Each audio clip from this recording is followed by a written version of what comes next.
Assalamualaikum warahmatullahi wabarakatuh. Selamat petang, salam reformasi, salam perjuangan kepada seluruh teman-teman dan kawan-kawan yang berkesempatan untuk bersama saya dalam live kita pada petang ini. Dan saya ucapkan ribuan terima kasih kepada rakan-rakan yang ada kesempatan dan juga kesudian untuk bersama dengan saya pada petang ini. Ya, seperti mana yang saya nyatakan dan saya viralkan, pada petang ini saya nak membicarakan dan juga menjawab sedikit pembohongan ataupun tipu daya yang dinyatakan oleh mantan Timbalan Presiden Keadilan Yang Berhormat Azmin Ali sewaktu beliau berceramah di PRN di Sabah baru-baru ini. Jadi isu yang saya nak bawa adalah cuma nak menyatakan bahawa apa yang Azmin sebut sepanjang ucapan beliau di Sabah, khususnya berkaitan dengan Parti Keadilan Rakyat, adalah satu pembohongan yang begitu jelas, dan kita boleh jawab dengan fakta. Dan kita mengharapkan supaya rakyat di Sabah terutamanya yang tidak mengetahui sejarah tentang Parti Keadilan Rakyat tidak terpedaya dengan apa yang disebut oleh Yang Berhormat Azmin Ali. Saya dah lama tak sentuh tentang Azmin Ali ini. Sewaktu beliau dalam keadilan, kita juga sering sebut tentang isu-isu berkaitan dengan Azmin Ali. Waktu itu beliau masih berada dalam parti. Bila beliau keluar parti dan berada di dalam kumpulan pengkhianat, jadi kita tumpukan kepada penentangan atau kritikan kita kepada Perikatan Nasional, Muafakat Nasional, Barisan Nasional, dan kita tak khusus kepada Azmin Ali. Tetapi bila beliau menjaja nama Parti Keadilan Rakyat ini dalam kempennya di Sabah, dan apa yang beliau sebut tentang Parti Keadilan Rakyat ini satu pembohongan yang nyata, yang menunjukkan bahawa beliau tidak ada credibility, tidak ada seolah-olah beliau bukan pernah menjawat jawatan Timbalan Presiden. Seolah sejarah Parti Keadilan Rakyat ini beliau sendiri pun tidak pernah hadam, dan ini amat memalukanlah, ya.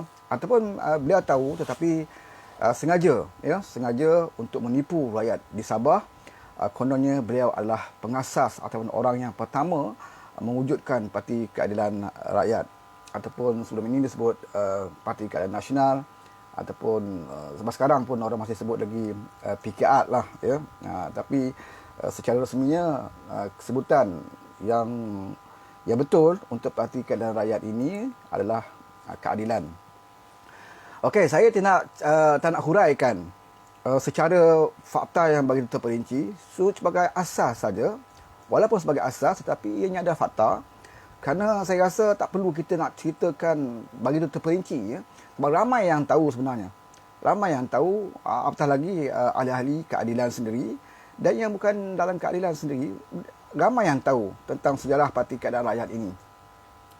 Ianya dicetuskan bila setelah pemecatan Datuk Seri Anwar Ibrahim pada tahun 1998,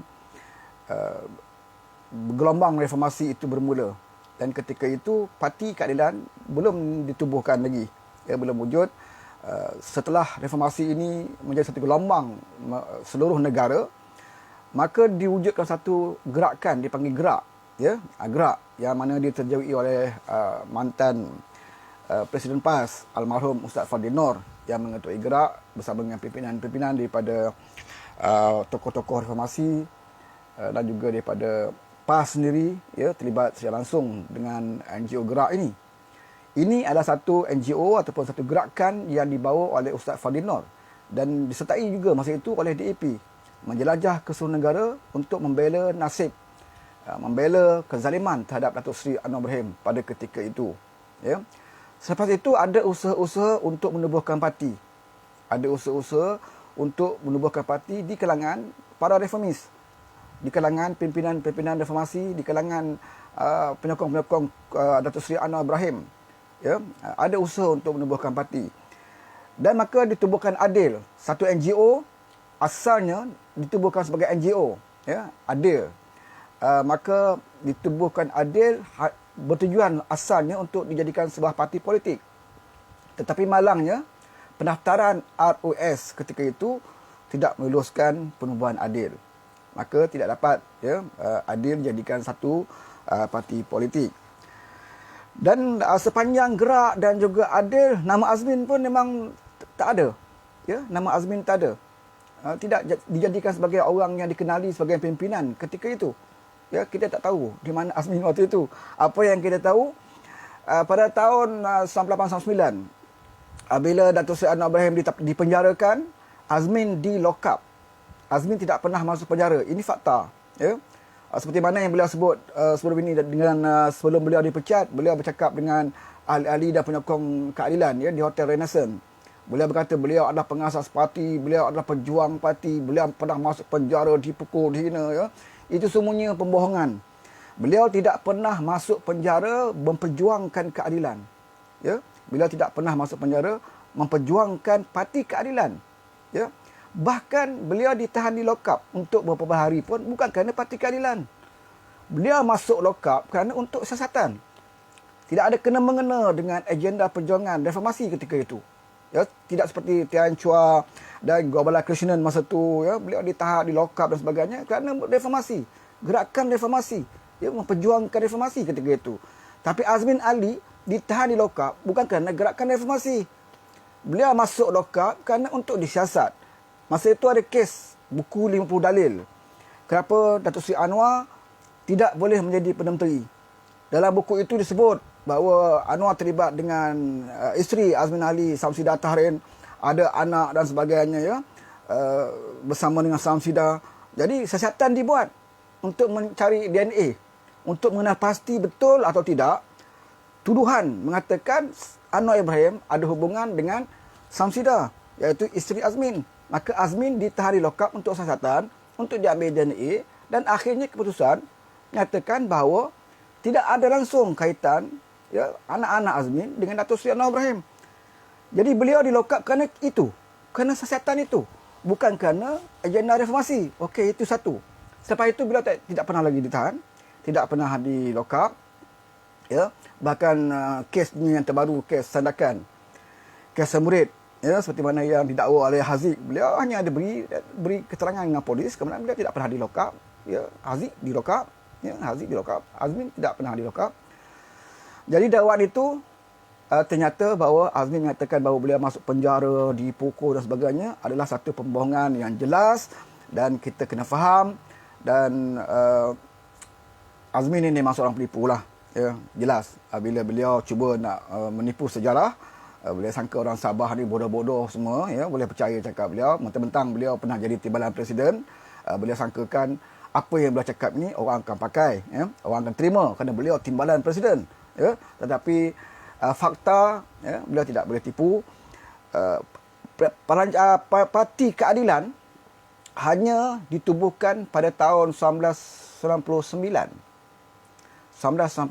Parti Keadilan Nasional ketika itu diberi nama Parti Keadilan Nasional. Apabila kita gagal mendaftarkan Adil sebagai sebuah parti politik, kita telah menggunakan satu parti politik yang tidak aktif ketika itu, tetapi telah berdaftar dengan ROS, iaitu saya ingat saya parti Ikatan, dia ada nama panjang, tapi ringkasnya Ikatan India Muslim ke apa, saya tak ingat. Saya pun bukannya nak research sangat, nak jawab isu Azmin ni tak payah nak research sangat, kita bagi basic cukup. Tapi parti Ikatan ini adalah parti yang telah pun didaftarkan ROS tetapi tidak aktif. Maka Parti Keadilan menggunakan nama Parti Ikatan ini dan menjadikan sebagai nama Parti Keadilan Nasional pada April 1999. Suatu penubuhan parti ini, Azmin juga tidak terlibat, tidak ada dalam senarai kepimpinan. Faktanya, bagi ahli keadilan khususnya, yang boleh tengok balik laporan pertama Parti Keadilan, laporan tahunan pertama. Laporan kita setiap tahun keadilan ada convention, kongres dan sebagainya. Setiap perwakilan akan dibekalkan dengan laporan tahunan parti. Setiap tahun akan dibekalkan dengan laporan tahunan parti. Jadi siapa yang ada masih lagi menyimpan ataupun boleh pergi ke HQ di Tropicana, minta satu naskah laporan tahunan pertama Parti Keadilan Nasional.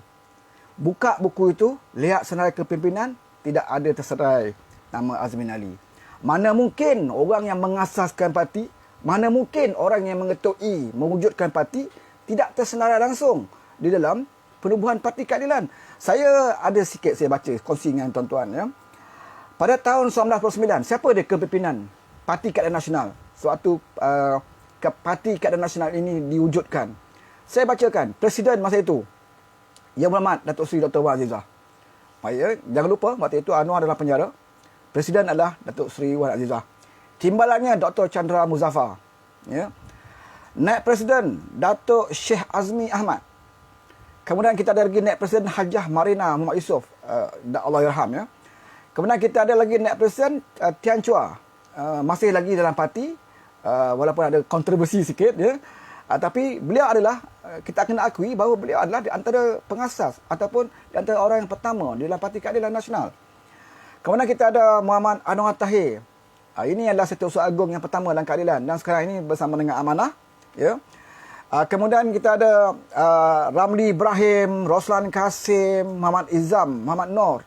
Muhammad Izam, Muhammad Nur adalah di antara orang yang tersenarai dalam orang yang mewujudkan Parti Keadilan.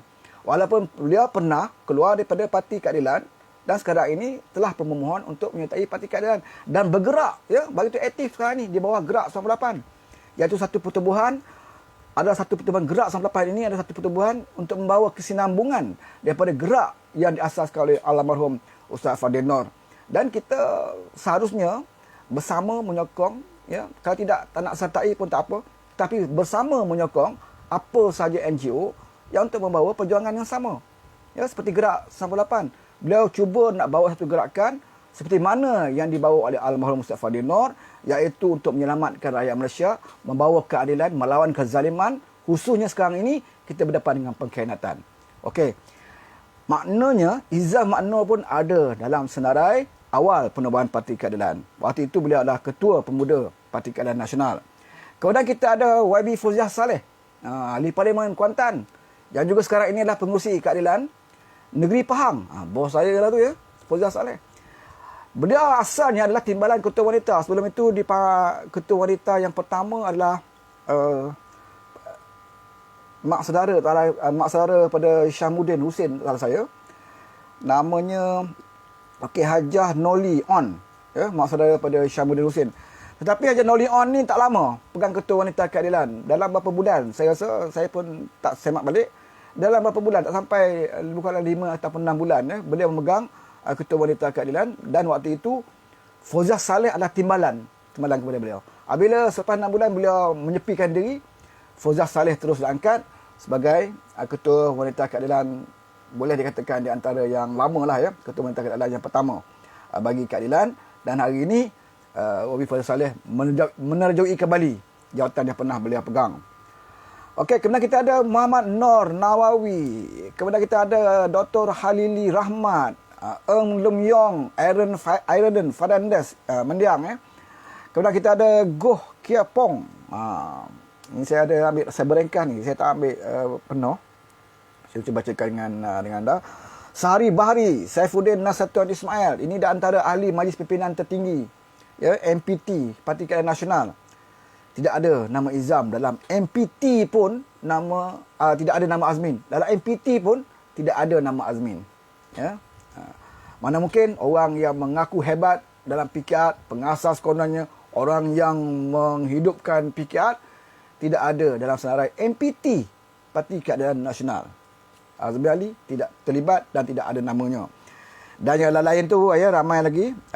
Zainul Zakaria, ada Abdul Rahman Osman, kita ada Omar Jaafar, Muhammad Mustafa, Mansur Osman, kita ada Abdul Wahid, iaitu pengurusi keadilan Negeri Pahang yang pertama, ya, Dr. Wahid. Kemudian kita ada Khalili Shah, Ustaz Awang, kemudian Dr. Ghazali Basri. Ramai lagi, ya, Abdul Rahman Yusof, dia Terengganu. Muhammad Rafi'i Malik, ya. Di antaranya Mustafa Kamil Ayub. Mustafa Kamil Ayub pun tersenarai. Muhammad Nur Manuti, Hamzah Zain. Ni Hamzah Zain ni pun otai kita, ya. Dia pun ada dalam tersenarai di antara orang yang terlibat dalam Parti Keadilan Nasional. Dr. Zavia pun ada senarai. Azmin tak ada. Kemudian Dr. Mahendran Saari Sungip yang sekarang dia adalah Amanah. Gobala Krishnan, Johari Abdul, ya, Sungai Petani. Sophie Daud, Ismail Hamid, Kah Ahmad, Yusuf Rahman, okay? Itu. Ini yang saya sebut ni adalah kepimpinan utama suatu penubuhan Parti Keadilan Nasional, dan nama Azmin tidak ada yang disenaraikan. Jadi kita boleh buktikan sekarang ini bahawa apa yang Azmin sebut di Sabah baru ini, bahawa beliau adalah pengasas, orang yang menghidupkan Parti Keadilan. Ya, apabila Anwar dalam penjara, itu adalah pembohongan, dan beliau mungkin boleh menipu satu pihak, tapi tidak boleh menipu banyak pihak lah. Ya. Kemudian pada tahun 2003 barulah kita wujudkan Parti Keadilan Rakyat bila kita bergabung dengan Parti Rakyat Malaysia di bawah Dr. Syed Hussein Ali. Ya. Kemudian apa yang disebut oleh Azmin sepanjang kempen beliau di Sabah, banyak yang satu pembohongan, banyak bohong daripada apa yang benar, ya, terutamanya tentang sejarah Parti Keadilan Rakyat itu sendiri. Dan beliau cuba untuk menipu penyokong-penyokong yang mungkin bersimpati dengan Parti Keadilan Rakyat, dan beliau tahu bahawa walaupun PKAD hanya bertanding 7 kerusi di Sabah, dan beliau tahu bahawa 7 kerusi ini adalah satu ancaman yang besar, ya, untuk parti beliau bersama dengan Barisan Nasional, ya, Muafakat Nasional ke Barisan Nasional ataupun Perikatan Nasional untuk menjatuhkan kerajaan warisan di Sabah. Ya, 7 Parti Keadilan Rakyat ini adalah tunjang bagi menentukan, ya, sama ada warisan boleh terus memerintah Sabah ataupun tidak. Oleh kerana itulah Azmin lebih banyak menyerang Parti Keadilan Rakyat, ya, di Sabah, kerana beliau tahu bahawa kekuatan Parti Keadilan Rakyat itu walaupun diberikan kerusi yang 7 kerusi, tetapi inilah 7 kerusi sebagai teras kekuatan dan juga kebangkitan bagi masyarakat di Sabah. Kemudian beliau juga saya dengar cerita beliau ada memberikan satu cabaran debat, ya, mencabar Syafiq Afdal untuk berdebat. Dan saya rasa dia wajarlah, ya, Syafiq Afdal menolak perlawanan beliau, ya, kerana apa tajuknya yang nak diperdebatkan di Sabah ni saya pun tak tahu. Kalau nak katakan tentang keadaan hidup Sabah, masyarakatnya hidup susah, ramai yang miskin dan sebagainya. Beliau pernah menjadi Menteri Ekonomi dalam Pakatan Harapan. Jadi perdebatan itu sebanyak nanti akan kena atas belakang beliau semula, ya. Kerana beliau pernah diberi tanggungjawab sebagai Menteri Ekonomi untuk menentukan, ya, seluruh rakyat Malaysia, seluruh negara berada dalam keadaan yang baik. Faedah sebagainya, ya, masyarakat-masyarakat di bandar, di luar bandar haruslah di bawah jagaan beliau sebagai Menteri Ekonomi. Jadi saya lebih suka sekiranya beliau menyahut saja cabaran daripada Haziq untuk berdebat, ya, bersemuka dengan Haziq, kerana ada isu yang belum selesai.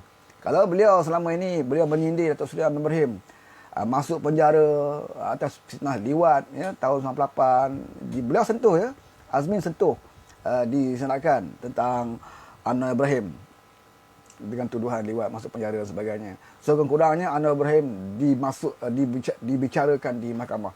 Keputusan mahkamah itu bab lain, di penjara, dihukum itu bab lain, tapi kes beliau masuk di mahkamah, ya. Tapi Azmin, kesnya walaupun ada laporan polis, banyak bukti dibawa oleh pihak-pihak tertentu, ya, termasuk video dengan warnanya, dengan suaranya, ya, dengan rekod-rekod kemasukan di hotel dan sebagainya dibawa, tapi kes beliau tidak dibawa ke mahkamah. Jadi beliau tidak ada sepatutnya beliau tidak ada maruah untuk nak menceritakan tentang Datuk Seri Anwar Ibrahim. Kemudian kalau kita lihat apa yang Azmin sebut di Sabah, kita melihatnya sebagai satu cara ataupun tindakan Azmin untuk bagi melupakan, ya, keaiban yang mana beliau telah perwahi di Sabah baru ini, di mana beliau telah pun dihalau oleh pengundi-pengundi di Sabah. Jadi kehadiran Azmin di Sabah nampaknya tidak diada-alukan oleh rakyat di Sabah, kerana rakyat Sabah tidak boleh menerima seorang pengkhianat, ya, datang untuk menceritakan tentang moral, untuk ceritakan tentang demokrasi, ya, di Sabah, kerana rakyat Sabah tahu kejatuhan kerajaan pusat adalah angkara pengkhianatan, di antaranya adalah termasuk daripada tangan Azmin sendiri. Dan cubaan untuk khianat ini juga cuba dilakukan di Sabah.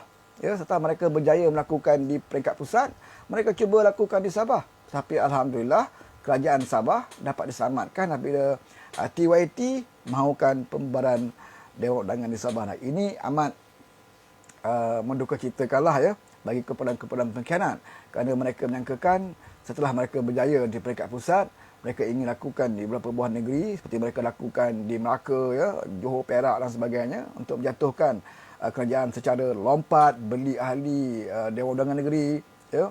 Setelah mereka melihat inilah satu-satu cara untuk mengambil kuasa tanpa melalui mandat rakyat. Kerana mereka tahu sekiranya mereka menanti tempoh pilihan raya, kemungkinan mereka tidak akan dapat menjadi kerajaan, ya.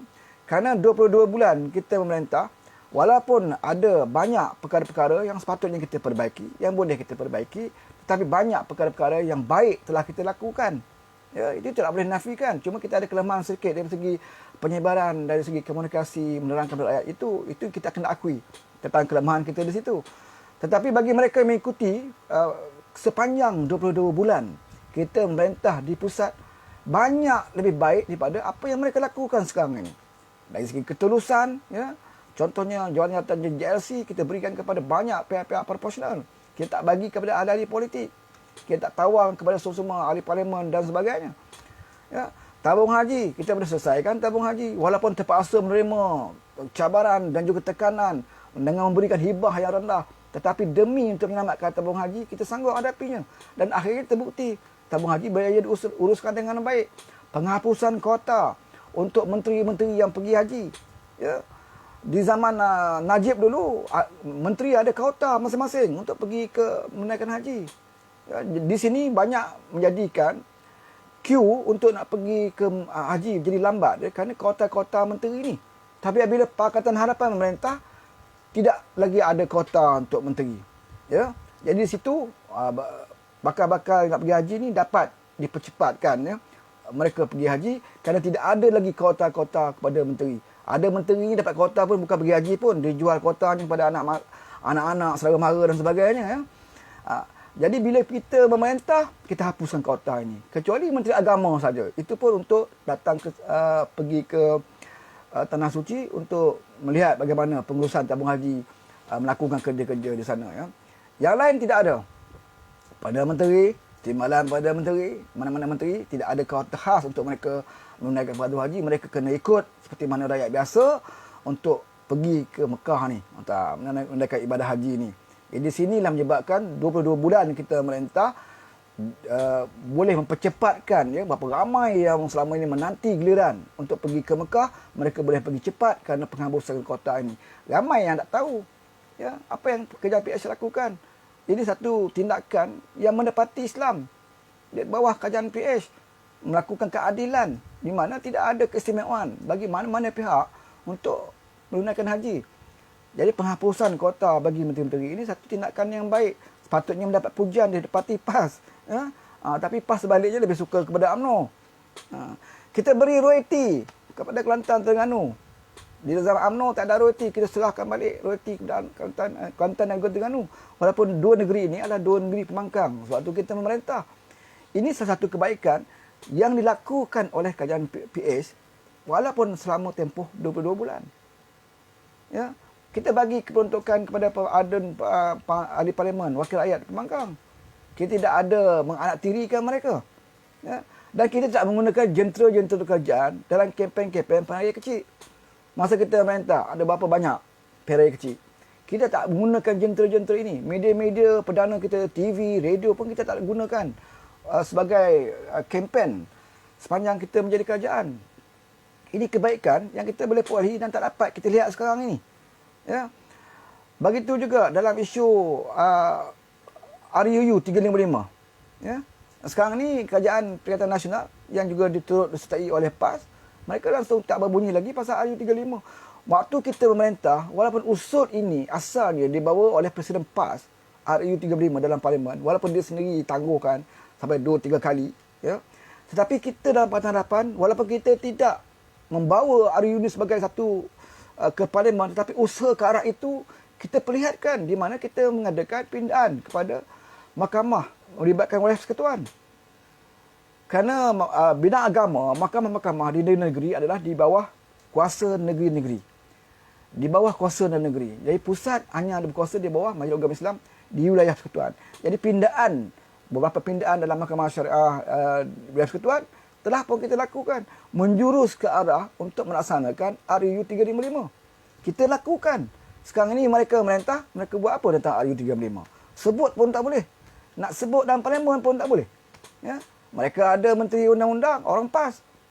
Taqiyuddin berada dalam Menteri Undang-Undang yang juga bertanggungjawab dalam hal ehwal Parlimen. Sepatutnya hari ini mereka perintah, besok pagi RU 355 yang dibawa di Parlimen. Ya? Tapi sampai sekarang mereka tak bawa. Apabila mereka bercakap dalam muktamar PAS baru-baru ni, apa yang mereka perkatakan? Mereka tak cerita secara isu rakyat. Mereka ceritakan, oh berapa banyak kursi kita nak bertanding, berapa banyak kursi kita nak bertanding di negeri, berapa banyak kursi kita nak bertanding di Parlimen. Ya, mereka ceritakan alangkah baiknya sekiranya ahli Parlimen ini mendapat Datuk Anugerah Tan Sri. Wah, ini mereka cerita dalam muktamar. Ya. Ini yang mereka ceritakan dalam muktamar. Tak cerita tentang apa yang rakyat hadapi dalam keadaan COVID sekarang ini. Ya. Bagaimana keadaan negara dengan ekonomi hutang. Bagaimana PAS sekarang ini berada dalam kerajaan untuk tangani isu ekonomi negara. Pengangguran yang hampiri 1 juta sekarang. Ya. Mereka tidak cerita dalam muktamar. Mereka cerita, oh ini UMNO dengan perikatan tak beri kita kursi di Sabah. Oh tak apa, ini satu perjuangan jihad. Ya. Kita ada strategi tertentu. Sebab itulah kita tidak boleh bertanding. Kita ada strategi. Kita kalau berstrategi ni, biasanya kalau orang mengatur strategi adalah untuk memperkuatkan parti. Ya, memperkuatkan diri kita. Kita buat strategi untuk memberi keuntungan kepada parti. Tapi kalau kita buat strategi untuk memberi keuntungan kepada MCA ataupun strategi kita untuk memberi keuntungan kepada perikatan ataupun Barisan Nasional, ini strategi apa? Ya, apa masalahnya? Ya, apa masalahnya PAS tidak tanding di Sabah? Sebelum ini Tuan Mentor Aman beberapa kali meeting. Hari ini kita mengadakan pertemuan dengan Barisan Nasional, dengan Perikatan Nasional untuk membincangkan hargaan kerusi. Maka Tuan Mentor Aman pun duduk mewakili PAS ya, dalam meeting. Habis meeting balik semua, orang lain dapat kerusi, PAS dapat kerusi. Ya. Jadi nak menghilangkan malu, ya, nak menghilangkan malu apabila dibuli sedemikian di Sabah, maka mereka berkata dalam muktamar bahawa ini adalah keputusan parti, keputusan yang bijak. Kita nak mengelakkan daripada berlaku 3 penjuru, maka PAS menarik diri. Ini satu strategi agar warisan tidak boleh menang, maka mengelakkan pertandingan 3 penjuru, maka PAS milik berdiri. Sekarang tengok, bila PAS tarik diri pun, berapa belah penjuru sekarang ni? 16 penjuru pun ada di Sabah. Mana tempat yang berlaku satu lawan satu di Sabah? PAS masuk ke tak masuk, di Sabah ni sentiasa berlaku pertandingan lebih pada 2 penjuru. Jadi apa bezanya PAS masuk dengan tak masuk? Cuma bagi saya, satu sebab yang saya rasakan PAS tak masuk di Sabah. Ya, yang pertama, beliau tahu kekuatan PAS tidak ada di Sabah. Ya, betul beliau ada penyokong, betul beliau ada markas. Ya, berbanding dengan amanah, mungkin PAS lebih banyak markas mereka di Sabah. Ya. Tetapi beliau tahu sekiranya beliau bertanding di Sabah, parti ini bertanding di Sabah, confirm hilang deposit. Ya. Daripada mereka malu menghadapi keputusan hilang deposit, lebih baik beliau parti ini tidak mengambil bahagian dan sanggup berikan kerusi yang pernah ditandingi kepada MCA. MCA hanya ada 2 ahli parlimen saja. Ya, tapi MCA ada kekuatan politik, ya, kekuatan politik, dan mereka menjaga maruah parti mereka. Walaupun mereka ada 2 ahli parlimen, tapi mereka tuntut kerusi, mereka dapat 1 kerusi. Mereka dapat bertanding di Sabah. PAS ada 18 ahli parlimen. Di mana suara-suara ni? Di mana suara-suara ahli parlimen PAS? Kalau tidak boleh berjuang 1 kerusi pun, lebih baik tak payah.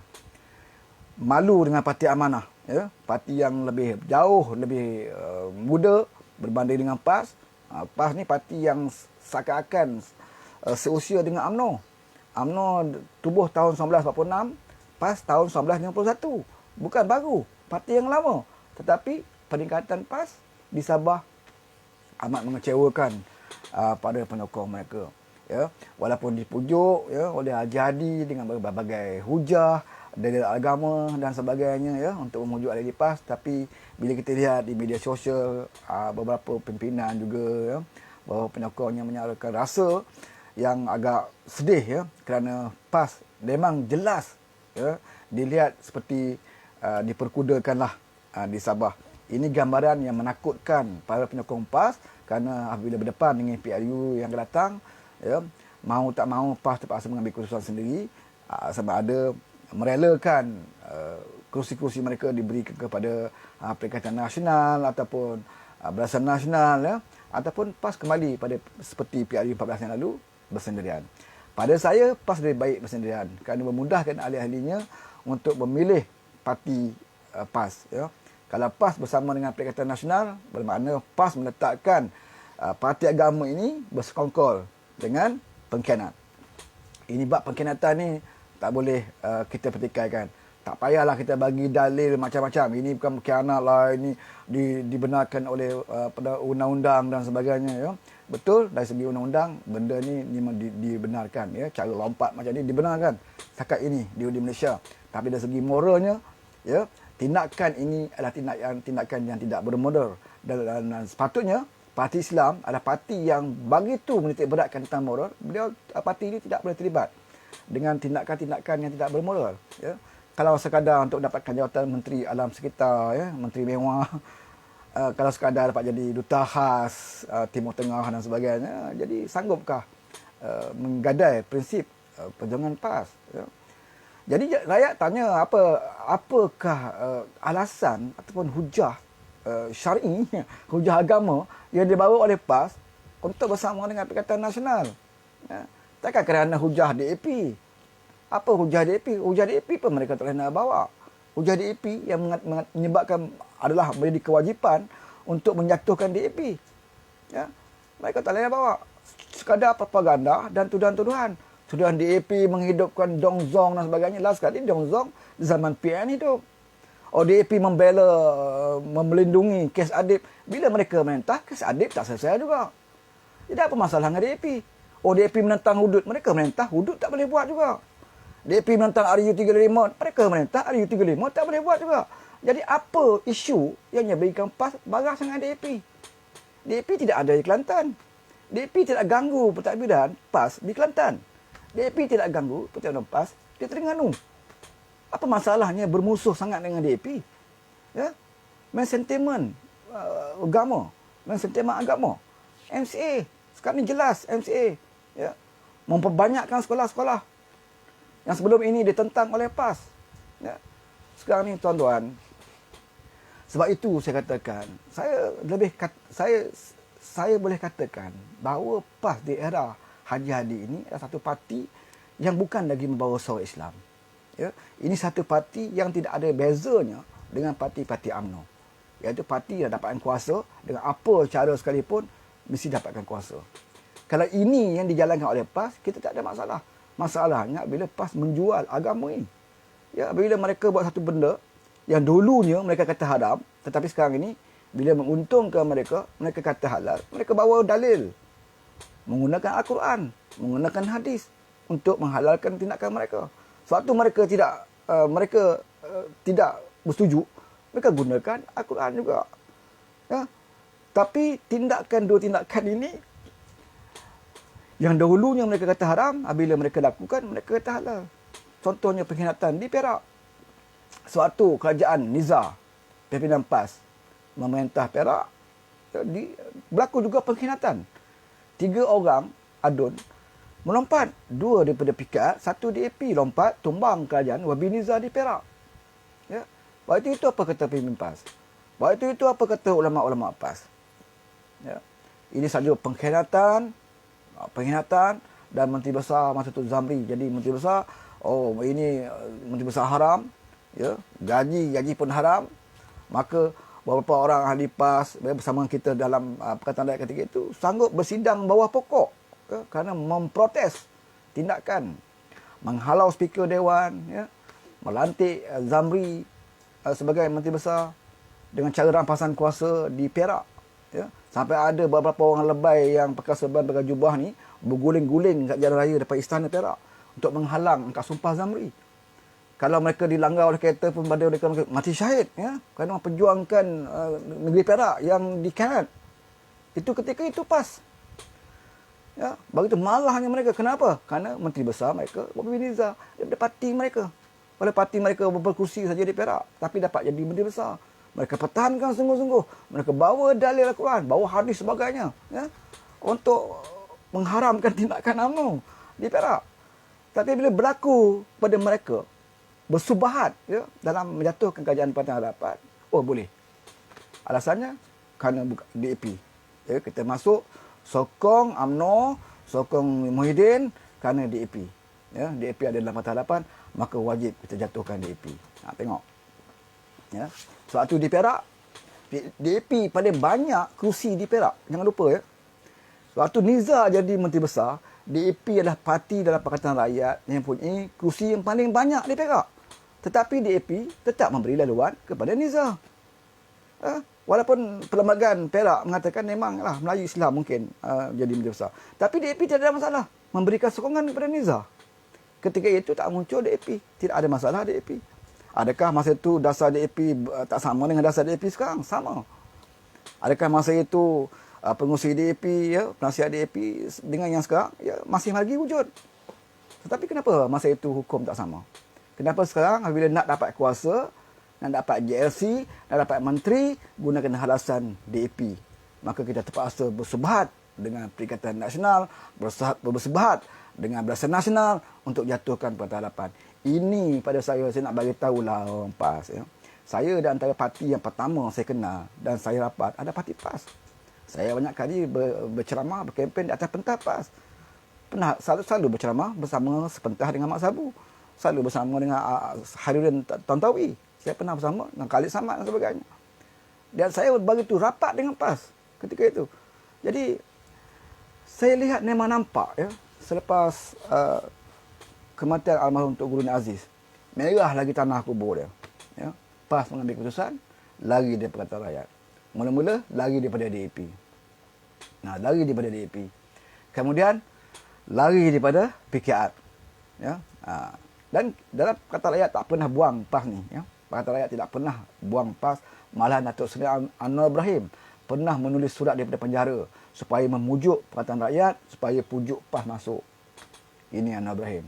Beliau dalam penjara, sewaktu itu berlaku krisis antara DAP, PKR dengan PAS. Anwar Ibrahim buat surat mengatakan kalau boleh pujuklah PAS ni berada bersama dengan Pakatan Rakyat. Tetapi kita usaha hantar wakil, ya, untuk memujuk PAS tetap dengan caranya. PAS kata kita rela bersendirian, kita akan bertanding secara bersendirian, kita nak jadi kingmaker, Tuhan bersama dengan kita, ya, para malaikat akan undi kita. Ini parti PAS. Ya. Dan saya nak bagi tahu UMNO, ya, UMNO, Barisan Nasional ataupun Perikatan Nasional, kamu kena kenal parti PAS. Kau baca sejarah parti PAS ini. Parti PAS pernah berada dalam Barisan Nasional dulu, tahun 1970-an. Kamu kenal parti PAS. Dan dia berada dalam Barisan Nasional dan dia ditendang, keluar dari Barisan Nasional. Ya. Dan berada bersama Barisan Alternatif, berada bersama dengan Angkatan Perpaduan Ummah, PAS, ya, bersama Sumat 46, bahkan bersama dengan Parti Keadilan dalam Pakatan Rakyat. Dan sejarah PAS ini, PKR lebih masak dengan panggil-panggil PAS. Terutamanya agen kerusi. Sekarang ni mereka tak dapat satu kerusi pun. Ya. Mereka kata ini perjuangan strategi. Ya. Tetapi waktu dalam Pakatan Rakyat dulu, kerusi yang kita dah runding pun, dah bersetuju pun, PAS langgar. Di Terengganu, banyak kursi yang PKR yang dipersetujui beri pada PKR, PAS langgar. Alasan dia apa? Alasan dia calon PKR Pilkuda. Calon PKR ini adalah pro-komunis. Ini alasan yang jadi. Ya. Maka dia letak calon. Di Sungai Aceh, ya, mereka letak calon. Damansara dan sebagainya. Rundingan tadi buat, mereka langgar. Tetapi dengan MCA di Sabah, tak berani langgar. Ya, dengan Perikatan Nasional, dia tak berani langgar. Dengan Barisan Nasional, dia tak berani langgar.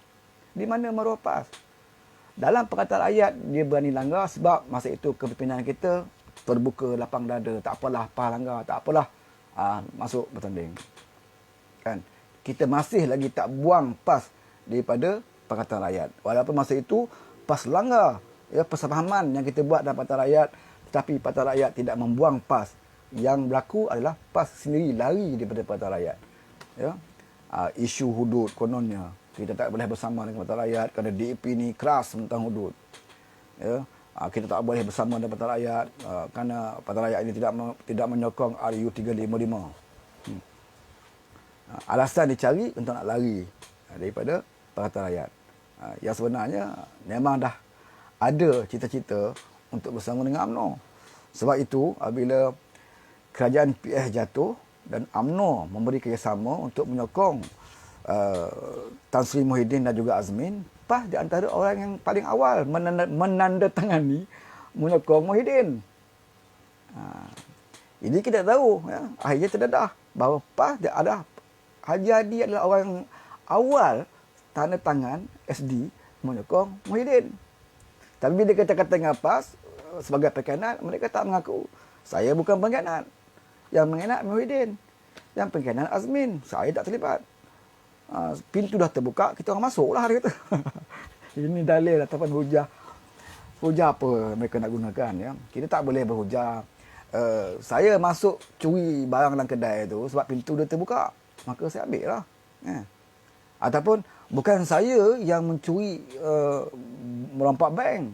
Yang merompak bank ni orang lain. Tapi bila dia bawa duit hasil rompakan tu, dia bagi kat saya sikit, saya ambil lah. Boleh ke kita jawab macam tu? Ya? Ya. Bukan saya yang jatuh kerajaan. Tetapi bila nak cukupkan kerajaan pengkhianat ni, saya join lah.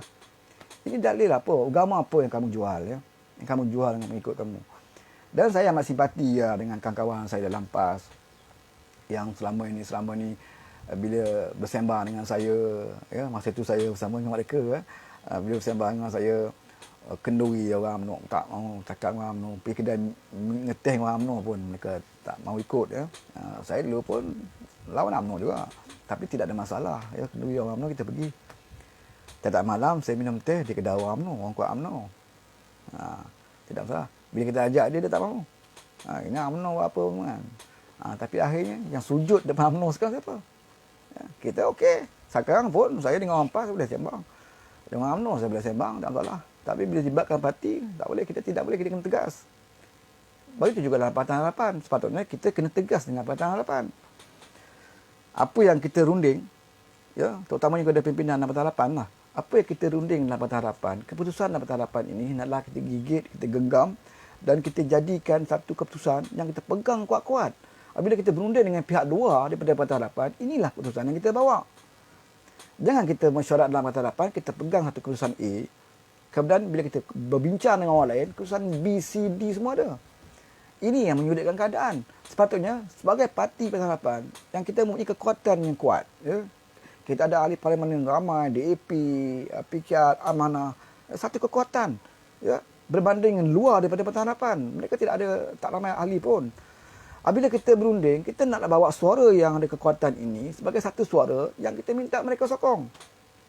Bukan kita bawa suara ni sana, kemudian kita pergi dengar idea dan kita bawa idea dia, bincang balik dengan Pakatan Harapan.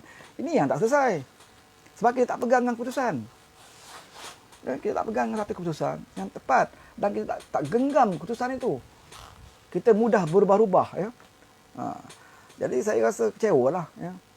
Kerana ada beberapa pimpinan yang saya nampak, ya, mungkin ijtihad mereka, kita boleh menerima semua orang untuk bantu kita untuk dapatkan mandat rakyat, ya. Tapi kita tengoklah yang kita nak terima itu siapa, ya. Orang yang nak bantu kita itu siapa.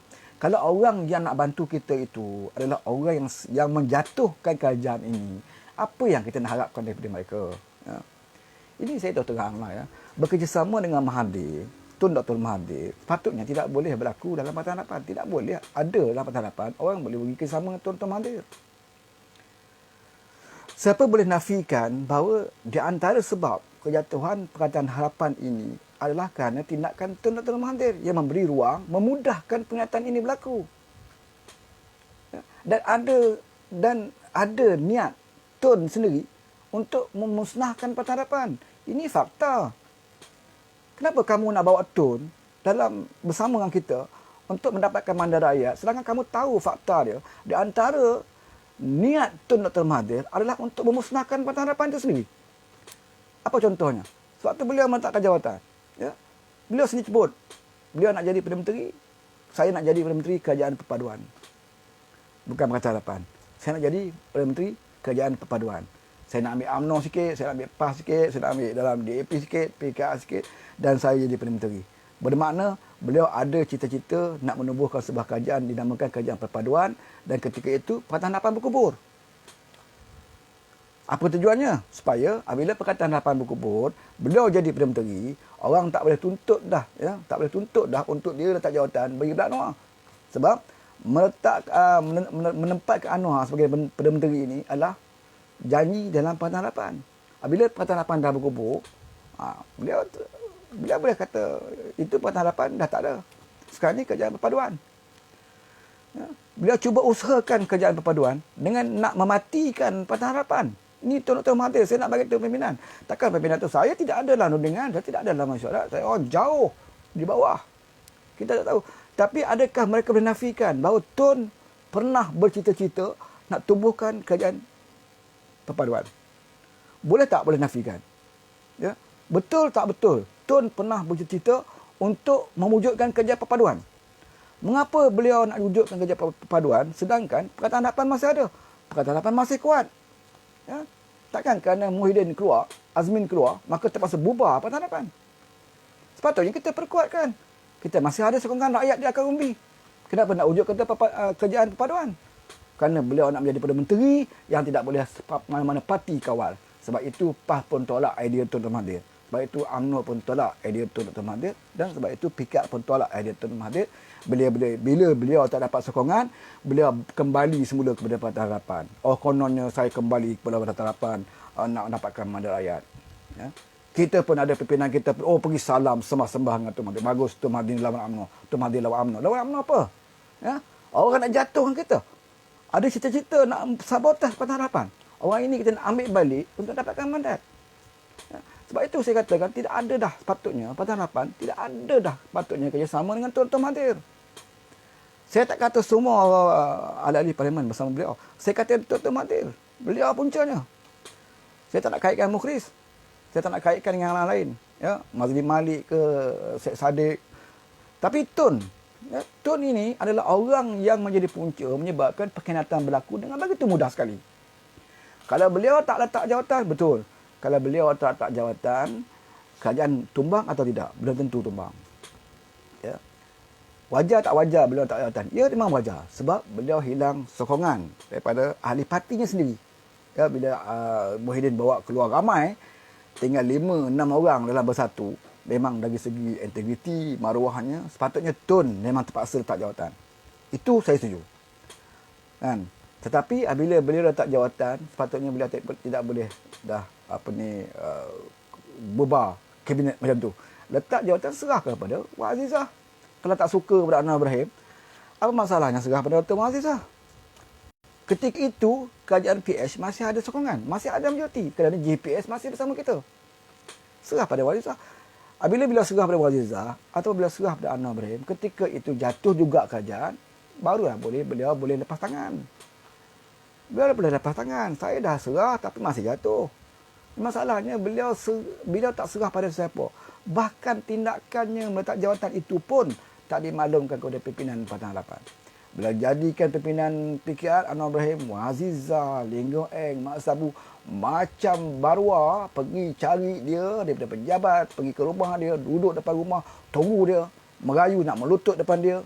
Ya, ini saya kata pengkhianatan Tun paling besar sekali terhadap muka-muka pimpinan yang memberi ruang kepada beliau untuk menjadi menteri. Ya. Siapa boleh sangka Tun Dr. Mahathir boleh jadi menteri dengan 13 kursi parlimen. Ya. Dengan berjuang beberapa bulan saja sebelum PRU, baru bersama kita angkat dia Perdana Menteri. Anwar Ibrahim berada penjara. 2-3 kali Tun jumpa dia di mahkamah.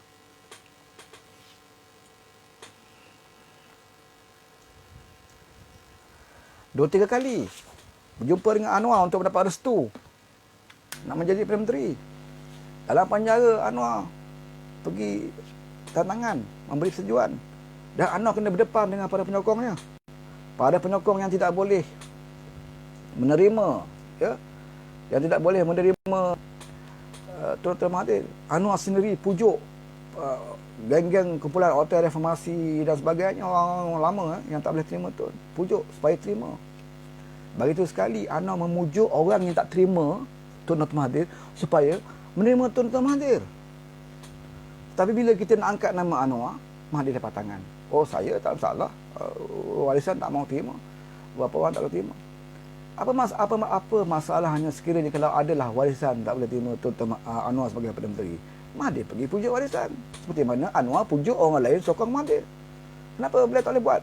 Kerana beliau sendiri memang tak nak Anwar jadi menteri. Itu sebenarnya. YB Khalil Samad kata, oh kita bukan tak sokong Anwar, Pakatan Harapan menyokong Anwar Ibrahim, DAP sokong, tapi Anwar tak ada numbers. Kita tanya balik, Tun Mahathir ada numbers ke? Kalau ada numbers, besok pagi pergilah jumpa Agong. Syafiq Abdal ada numbers? Tak ada numbers, pergilah jumpa Agong. Apa masalah? Kita jadi pembangkang, betul tak? Masalahnya masing-masing tidak ada numbers. Jadi macam mana nak buat? Kena sokong Dr. Mahathir, bawa ada numbers. Di mana Dr. Mahathir dapat numbers? Oh, kalau sokong Dr. Mahathir, pikat 38 orang, kena sokong Dr. Mahathir. Ini cara. Ini cara rundingan. Saya tak tahu rundingan apa yang macam ni, ya. Bila kita nak beli satu barang, kita nak share, pakai duit, ya. Bila kita nak guna barang kita, tak apalah, duit kamu lah. Tak boleh macam tu. Bila kita nak buat kebun, untuk kita minta orang tolong tebas kebun kita sama-sama, ya. Kongsi, tolong bantu, tolong tebas, ya, racun sama-sama. Bila orang tu nak buat kebun pula, dia ajak kita, itu kebun kau buatlah sendiri. Ini bukannya kawan, ya. Ini bukan kawan, ini khianat. Sebab tu saya beritahu, saya juga dah terima Tun Dr. Mahathir, ya. Saya anggap Dr. Mahathir sama macam Muhyiddin, sama macam Azmin. Itu level dia. Tak payahlah kata Tun ni pun lawan UMNO, Tun lawan apa, Tun lawan apa, tak payah. Ini cuma alasan, ya. Kalau betul Tun ni nak lawan UMNO, beliau takkan secara mudahnya meletak jawatannya. Kerana beliau tahu berpuluh tahun kita di bawah ni berjuang untuk jatuh kerajaan ni. Dia dengan beberapa second saja dia buat surat di Antara Agung jatuh kerajaan. Ini memang pengkhianat yang paling bangsat dalam dunia adalah Tun Dr. Mahathir Mohamad. Ini saya nak beritahu, ya. Jadi saya akan bermusuh mana-mana pemimpin PS yang memberi kosongan pada Dr. Mohamad, ya. Tolong jauhkan diri pada orang tua ni, ya. Ini dah penjatuh kerajaan PS. Saya tidak dapat apa-apa, ya. Saya bukan orang yang hilang. Saya bukannya sebagai menteri PA kepada Mak Sabu yang hilang jawatan. Saya bukannya PA kepada Salun Ayub. Saya bukan PA kepada Lenggo Eng dan sebagainya. Saya tidak ada jawatan apa dalam semenjak PS Mentah. Saya tidak ada pegang jawatan PA dan sebagainya, ya. Tak ada rugi apapun. Tapi pengkhianatan ini saya tak boleh maafkan, ya. Kamu yang hilang jawatan, anggaplah kamu ada antara betul. Paling tidak pun kamu dapatlah 22 bulan jadi pegawai HAH dan sebagainya, ya. Rakyat di bawah, ya, daripada sebelum perintah mereka susah, kita perintah 22 bulan pun mereka tak dapat rasa senang. Bila kita jatuh, mereka lebih susah. Ini kerja-kerja ni. Ini orang-orang ni. Orang macam ni, Dr. Mahathir ni, kalau dia mati sekarang pun, dia tidak masalah, keluarga dia orang senang. Rakyat di bawah, ya? Rakyat di bawah. Kamu dah pergi jadi menteri, menteri di zaman PS perintah. Patutnya kamu jaga kerajaan ini betul-betul. Kamu kena bertegas. Kenapa sebelum PRU kamu berjanji, kita dalam PS ni kita akan tegas, walaupun Perdana Menteri ini tak betul, kita akan sanggah dan sebagainya. Kita baling mikrofon. Nandakan beraninya, tak berani kita berdepan dengan pemimpin. Tapi bila kita jadi perintah, kita pandang saja mereka buat. Okey, yang dah lepas tak apalah. Tapi bila dah jatuh dah, kita dah tengok dah, ya, kerosakan yang dilakukan oleh Tun Dr. Mahathir ni, ruang yang diberi oleh Tun Dr. Mahathir kepada pengkhianat masuk ni, dah tengok dah. Kita masih lagi harap orang tua ni untuk memimpin kita, ya. Apa yang kita perjuangkan sebenarnya? Kita tidak, kalau kita tengok dalam sekarang ni, sepatutnya kita rasa bangga dan kita rasa bersyukur sebab pihak lawan kita pun, mereka pun tak ada prinsip, tidak ada hala tuju. Perkhidmatan Nasional satu kumpulan, Muafakat Nasional satu kumpulan, Barisan Nasional satu kumpulan, ya. Mereka pun pecah belah. Tapi kita, Pakatan Harapan yang dah diuji dengan kesukaran dan juga kepayahan dulu, kita tak boleh nak bersatu. Ini yang saya pelik. Kita dah tuduh Anwar kemaruk jadi Perdana Menteri, Anwar kemaruk jadi Perdana Menteri. Satu bukti pun mereka tak tunjukkan bahawa Anwar ni kemaruk jadi Perdana Menteri, ya. Apa lagi yang Puak Tun nak? Semua yang Anwar bagi. Nak jadi Perdana Menteri, jawatan yang idam kepada seluruh orang dalam dunia ni. Ya, Anwar boleh bagi senang. Dr. Mahathir. Susun kabinet, ikut kepala otak dia. Anwar bagi. Kita bagi senarai kabinet daripada PKR untuk Tun nanti. Dia tak pakai, dia pakai kepala otak dia. Tak apalah, dia buat. Lantik Putrajaya SPRM. Ya, dia tahu latar koya ni orang yang kuat menentang Anwar. Lantik, tak apa. Anwar bisa tak bising. Buat. Kamu Perdana Menteri yang berkuasa, buat. Ya. Apa yang Anwar tak bagi? Ya. Sampai ada jatuh kerajaan pun Anwar bagi lagi. Ya. PRK Slim. Asalnya PKR nak tanding. Ya. Pengurusi PKR Perak kata nak tanding. Lepas tu bersatu cakap dengan dia, ini kursi dia dulu, kita nak perkenalkan parti pejuang lah, kita nak cuba bawa. Anwar kata tak apalah, bagi dia bertanding. Ya. Dan itulah hasil yang dia dapat. Yang dikatakan Mahathir ni pemimpin dapat sokongan Melayu, itulah hasil yang mereka dapat. Oh, Anwar ni tak ada jadi menteri, Anwar ni memimpin parti keadilan yang terdiri daripada berbagai-bagai kaum. Jadi tak layak jadi Perdana Menteri. Itu alasan Mahathir untuk tolak Anwar jadi Perdana Menteri. Dalam masa yang sama, dia sokong pula Syafiq Afdal jadi Perdana Menteri. Syafiq Afdal pun parti yang bilang kaum. Kan? Orang tua ni, dia dah tua. Kadang saya tak tahulah, saya tak kata dia nyanyong lah. Tapi menampakkan semakin lama tak nampak cerdik. Ya? Bila bercakap, ya, tak nampak kecerdikan, kebijaksanaan dia seperti 22 tahun yang lalu.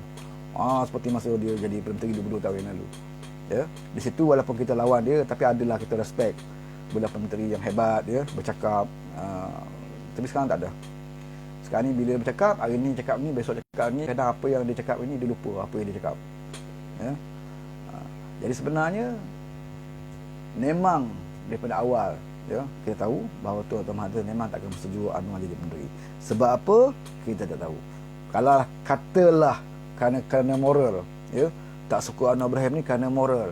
Kenapa mereka kenapa Tuan Mahathir orang yang pertahankan Azmin Ali? Ya, sebenarnya bukan isu moral, ya. Sebenarnya dia tahu, ya, Anwar adalah seorang tokoh yang akan memimpin negara ini. Kalau diberi peluang memimpin negara ini, adalah tokoh yang akan jauh lebih hebat daripada Tun Dr. Mahathir 22 tahun menjadi Menteri.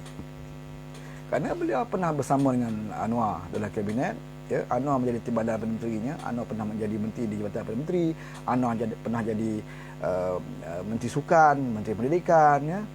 Dan jadi timbalan Menteri dan Menteri Keuangan. Dia tahu prestasi Anwar. Di mana kementerian saja Anwar ditempatkan ketika itu, di mana tempat kementerian, bahkan Kementerian Sukan yang kita tak sangka Anwar pernah berada di Kementerian Belia Sukan. Di situ pun Anwar boleh tunjukkan kehebatannya sebagai menteri. Masa tu ada Kementerian Belia dan Sukan, ya. Kita pun pelik kenapa pula Anwar boleh hantar jadi menteri Belia dan Sukan dulu. Tapi beliau ditempatkan kat situ, beliau boleh tunjukkan prestasi. Ya, mana persatuan-persatuan belia masa tu, bagus tu hidup ketika Anwar jadi menteri belia. Hantar jadi jawatan Perdana Menteri dalam isu duduk di jawatan Perdana Menteri. Macam itu juga kita tengok jawatan-jawatan kerajaan. Setiap minggu ada usrah dia adakan. Jawatan kerajaan ada usrah, ya, kita pegawai ada usrah dan sebagainya.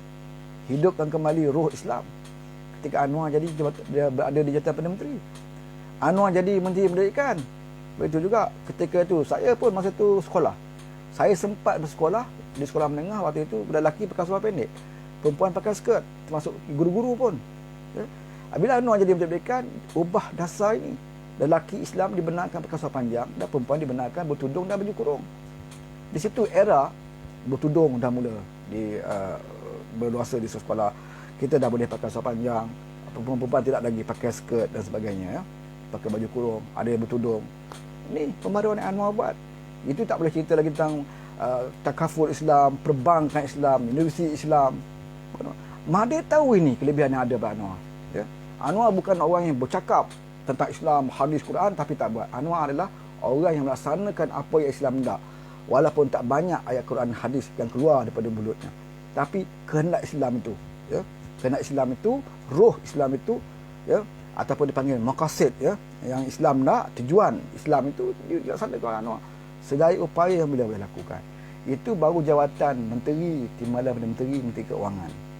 Kalau diberi peluang jadi Perdana Menteri, insya-Allah negara kita ini lebih adil, ekonominya lebih baik, Islamnya lebih terpancar, syiar Islam ini lebih dapat kita lihat. Ini yang Tun Dr. Mahathir tak nak. Ya. Orang yang tak suka pada Islam takkan suka pada Anwar. Ya. Orang yang suka kepada rasuah takkan suka kepada Anwar Ibrahim. Sebab itu kita tak pelik sekarang ini, dalam keadaan sekarang ini, Anwar bukanlah orang jenis menyembah mana-mana MP untuk jadi Perdana Menteri. Kalau beliau kemaruk nak jadi Perdana Menteri, beliau terima saja tawaran Tun Dr. Mahathir, jadi timbalan dia 6 bulan je. Lepas tu boleh jadi Perdana Menteri. Kalau Anwar ni kemaruk 6 bulan tak lama tuan-tuan. Kalau dia terima itu hari pun sekarang jadi Perdana Menteri dah. Ya. Tapi Anwar tahu, ya. Anwar tahu dah kenal Tun Dr. Mahathir. Tun Dr. Mahathir usahakan 6 bulan. Kalau bagi dia 6 minit pun dia ada kuasa, dia boleh buat apa yang dia nak. Sebab itu bagi kami dalam keadilan, bagi kawan-kawan, saya seru kawan-kawan kita, perkuatkan parti kita. Ya, perkuatkan parti kita. Cuba ramaikan ahli parti kita. Kuatkan kita. Termasuk saya sendiri. Ya. Memang sukar, kita nak cakap, ya, nak pengaruh orang untuk sokong parti keadilan, kerana kita rekod kita 22 bulan ini sukar untuk kita nak pertahankan. Kalau kita berjumpa dengan warga FEDA, nak cerita tentang FEDA, apa yang PH buat waktu FEDA, tetapi kita boleh katakan kepada mereka bahawa orang-orang yang menggagalkan agenda kita dahulu, orang-orang inilah yang menjadi pengkhianat sekarang ini, ya. Isu FEDA sebagainya yang dulu bawah Azmin Ali di waktu kita jadi kerajaan. Orang ini tidak lagi berada bersama kita, dan kita harap kerajaan yang baru ini, setelah kita buang orang-orang pengkhianat ini, orang yang tak ikhlas, yang tak jujur perjuangan ini dah tak ada dalam pangkat hadapan, kita harap kita mampu menjadi kerajaan yang betul-betul kerajaan yang mempunyai jiwa rakyat, ya, yang memahami gerak nadi rakyat. Jadi saya rasa apa dah. Lama juga, ya. Jadi isu Azmin saya dah jawab. Sebenarnya nak cerita pasal isu Azmin je ni. Sebenarnya mauduk saya hari ni cerita pasal isu Azmin je. Ya. Saya ulang balik, ya. Azmin memang tak terlibat dalam penubuhan Parti Keadilan Nasional, ya. Beliau hanya muncul setelah 2 tahun 3 tahun parti ini ditubuhkan. Dan saya dah baca fakta dia dalam senarai jawatankuasa PKR, pada awal penubuhannya tidak ada langsung nama Azmin, ya. Jadi Azmin dia bercerita di Sabah itu adalah satu pembohongan, dan rakyat Sabah harus menghukum Azmin. Beliau bukan saja pengkhianat, beliau juga adalah pembohong kepada rakyat Sabah dan ingin nak memperbodohkan rakyat Sabah. Okey, tentang debat saya tak boleh panjang. Azmin cabar Syafiee Hafdah berdebat. Saya rasa Syafiee Hafdah tak perlu layan. Sepatutnya Azmin boleh berdebatlah dengan Haziq, ya, tentang bagaimana Haziq tuduh beliau, ya, bersama beliau dalam di Hotel Sandakan dan sebagainya. Kebetulan pula beliau ada di Sabah, boleh pergi ke Hotel Sandakan, ajak Haziq pergi, ya, boleh berdebat di sana. Okey, cukup sampai di sini saja, dan insyaAllah kalau ada isu-isu yang saya rasa saya perlu ulas, saya akan ulas. Dan saya sebenarnya tidak berapa berminat dan rajin nak buat live, ya. Saya lebih suka menulis, kerana menulis ni kita boleh isap rokok. Buat live tak boleh isap rokok. Kena ngaku lah. Okey, cukup sampai di sini saja. Mudah-mudahan kita jumpa di lain masa. Dan bagi kesempatan ini juga saya nak mengucapkan terima kasih kepada anda yang bersama sepanjang siaran ini, dan juga yang akan mengikuti seterusnya dalam rakaman-rakaman, ya, yang ada di Facebook dan juga di YouTube. Dan saya mohon kerjasama daripada anda untuk subscribe. Saya ada YouTube channel, ya. Saya sedang usahakan untuk mendapatkan minimal 1,000 subscribe. Bukan nak dapatkan duit. Ada orang kata tu saya nak dapat duit daripada YouTube, ya. Saya tak sampai tahap tu lah, kerana dapat YouTube ni bukan mudah, ya. Dan kita pun tak mahu cara cari duit macam tu. Biarlah orang lain yang buat kerja macam tu, macam Joe Fazli, ya. Joe Fazli ni memang dia cari duit dari YouTube. Sebab itu bila PH perintah dia puji PH jatuh dia puji Azmin, memang dia cari melalui YouTube, ya. Jadi saya nak dapatkan subscribe banyak dalam YouTube ni. Sekejap, ya, masuk sikit. Okey, saya dapat banyak subscribe ni, tujuan saya untuk nak senang memudahkan saya untuk buat live melalui YouTube. Syarat YouTube sekarang ni nak buat live kena ada minimal 1,000 subscribe. Saya dulu lagi memang tak aktif di YouTube, sebab itu sekarang ni tak banyak, ya, subscribe. Baru sekarang ni saya cuba aktifkan balik. Jadi saya minta kawan-kawan yang masih lagi belum subscribe, bantu saya subscribe YouTube saya, Fauzdin, ya, Fauzdin, ya, nama channel. Subscribe supaya saya dapat apa saja program aktiviti yang perlu kita buat live melalui YouTube, kita cuba buat live. Ada saya nak ulas satu komen ataupun isu seperti hari ini, mungkin saya boleh buat YouTube dan dengan juga di Facebook. Itu saja ya, tujuan saya untuk minta subscribe saya punya YouTube. Dan bagi kawan-kawan kita di Sabah yang sekarang ini sedang bekerja, petugas-petugas kita, jentera-jentera kita di Sabah, kita doakan mereka semua dalam keadaan sihat, supaya semangat kental. Semakin lama nak mengundi, lagi banyak tekanan, banyak cabaran, ya, perlukan tenaga yang begitu kuat. Ditambah pula Sabah kita dengar ada COVID, ya, ada sikit peningkatan baru-baru ni di Sabah. Jadi kita doakan mereka semua, ya, dilindungi Allah, diberikan kesihatan yang baik, dan kita pesanlah kepada mereka supaya jaga di keselamatan dan patuhi arahan-arahan, supaya dalam kemenangan kita di Sabah nanti jangan kita jadi satu perkara yang menyedihkan kita, ya. Kita menang tapi kita balik dengan penyakit dan sebagainya. Jadi kita harap dia semuanya dipermudahkan di sana, berjuang ikhlas, ya, demi parti. Lawan di sana adalah lawan kita adalah pengkhianat, ya, tak kisahlah PN ataupun NN atau BN, itu mereka semua adalah kumpulan-kumpulan pengkhianat. Orang yang tangan-tangan mereka adalah tangan-tangan yang menjatuhkan kerajaan kita, dan kita hendaklah bangkit di Sabah dan kita angkat, ya, barisan supaya terus menjadi kerajaan yang memerintah di Sabah. Dan dalam Parti Keadilan Rakyat, saya tahu di kalangan para penyokong ada yang saya kecewa kerana tidak dapat jumlah kerusi yang mencukupi, tetapi alhamdulillah kita dapat juga 7 kerusi. Seperti itu juga Amanah dapat juga 1 kerusi, dan kita ucap takziah lah kepada PAS yang masih lagi belum dapat sebarang kerusi. Di Sabah nampaknya agak lambat lagi lah, ya, Sabah nak laksanakan hudud. Okey, cukup sampai di sini saja. Sekarang pukul 3:38 petang. Jadi jumpa lagi. Assalamualaikum. Bye-bye.